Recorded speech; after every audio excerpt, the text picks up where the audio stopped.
Okay, I just want to say before we properly start this video, if we don't make an attempt to sign Elliot Anderson in the summer, then everyone at Manchester City is an idiot. That man is an absolute baller, and he must be like the main target for us this summer, in my opinion.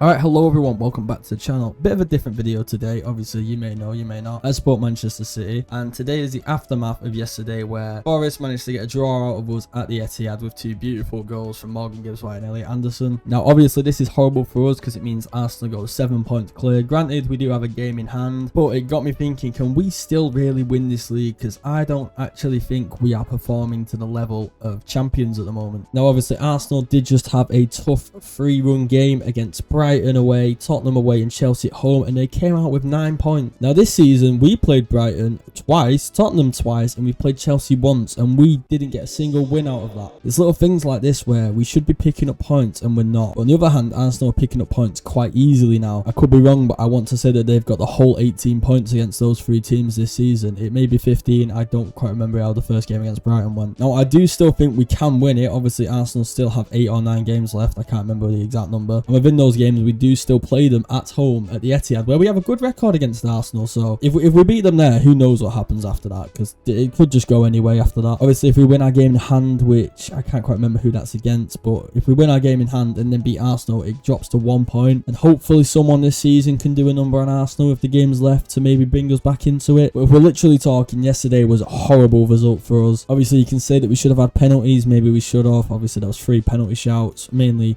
one in particular that probably could have gone to VAR, but there's only so much you can blame on the referees instead of just the actual performance. Obviously for both goals we were sloppy. I don't even know how the ball managed to get to Morgan Gibbs-White's feet for the first goal without somebody putting in a tackle. Obviously for that goal, Foden loses it in midfield, they go on the attack and score quite easily. Then for the second goal, Rodri's tackled in the midfield, and then they go up and shoot again with Elliot Anderson, who scores a beautiful curler into the bottom right corner. And then obviously Murillo clearing a shot pretty much off the line in the last minute stopped Man City from winning the game 3-2, and that now leaves us 7 points behind. Now luckily for us, United did lose. That could have been worse for us because they would have been gaining points on us. I believe if they would have won, they would have been 6 points behind us, which is too close for comfort with United. Now the question stands, will Arsenal bottle it again, or is this their year? Because with how we've been playing recently, we're getting results, but they're not really very convincing every time. Obviously Leeds had chances against us. Leeds could have won that game. Newcastle as well being edged out 2-1 by us, which honestly it could have gone either way. Newcastle also had chances near the end. Donnarumma showing his class in keeping us in these games. In the Liverpool game, you can obviously say in the first half I do think we deserved it, but in the second half we got played off the park a bit. We did. We got absolutely outplayed until the 60th, 70th minute, I think. No joke intended there. And then obviously before that was the Tottenham game, the 2-2, which was just embarrassing for us. First half could have actually been 4-0, and then we let in 2